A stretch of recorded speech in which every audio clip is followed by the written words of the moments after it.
So who makes the best salesperson? Is it introverts or is it extroverts?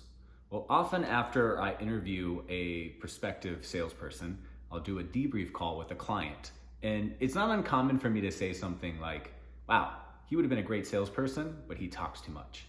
And it usually elicits a chuckle or some curiosity, and a comment such as, but I thought the best salespeople had the gift of gab. I thought they were all extroverts.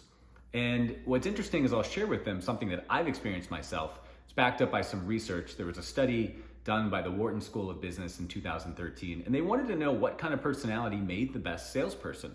And so at first they just looked at introverts versus extroverts. And they did a study, and it was based on results and sales per hour worked. And what they found out is there was just a few percentage different points where the extroverts made just a tiny bit more than the introverts.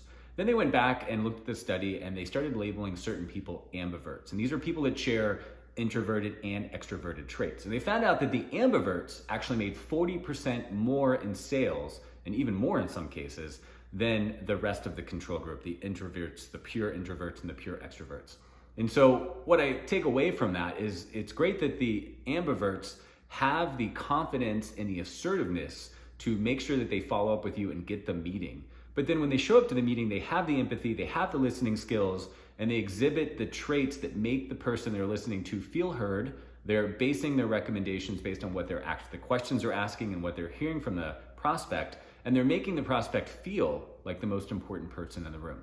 So that's the takeaway I have. Be wary of people that are labeled as having the gift of gab, or the people that are talking too much in the room and dominating the conversation, because they don't always make the best salespeople. I'm curious, do you agree with this? Do you have experience with this? Who do you like to buy from? And how would you define the perfect salesperson?